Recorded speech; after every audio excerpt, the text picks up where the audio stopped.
C'est dans le cadre de la stratégie Femmes et élections de 2015 mise en place par les associations de défense et de promotion des droits de la femme qu'une activité de plaidoyer a été organisée pour faire un panel sur les listes électorales sensibles au genre. L'objectif de cette activité était celui d'interpeller les leaders politiques à accroître le quota de participation des femmes lors des élections de 2015 et par là accroître le quota des femmes dans les instances de prise de décision. Surtout que les femmes qui sont dans la politique présentent un bilan positif qui n'a rien à voir avec les préjugés portés contre elles, comme le souligne la déléguée générale de la SPPDF.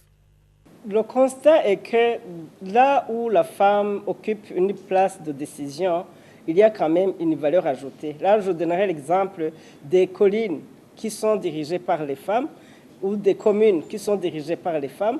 Nous avons le témoignage qu'au moins les violences basées sur le genre diminuent dans ces communes, sur ces collines. Dans les hautes instances de prise de décision, je dirais que la femme n'est pas suffisamment représentée et même celles qui sont là aujourd'hui, ils sont beaucoup plus redevables à leur parti politique suite à la façon dont elles sont mises sur les listes.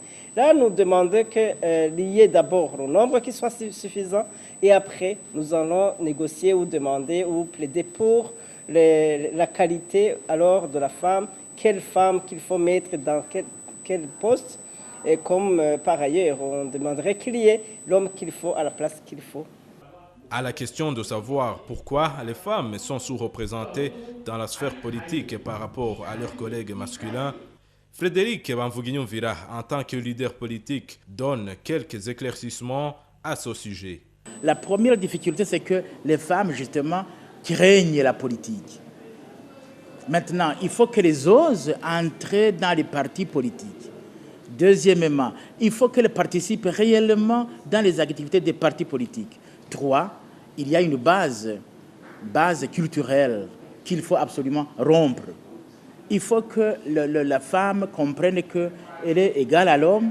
Et pour qu'elle soit égale à l'homme, il faut qu'elle ait eu la même formation, la même éducation comme son frère, quitte à ce que justement, au moment de chercher des hommes et des femmes capables, elle soit aussi avec son frère et soit aussi capable de concourir, de compétir. Cette activité était organisée par la synergie des partenaires pour la promotion des droits de la femme en collaboration avec le collectif des associations et ONG féminines du Burundi et l'association des femmes journalistes du Burundi avec l'appui de Care International Burundi.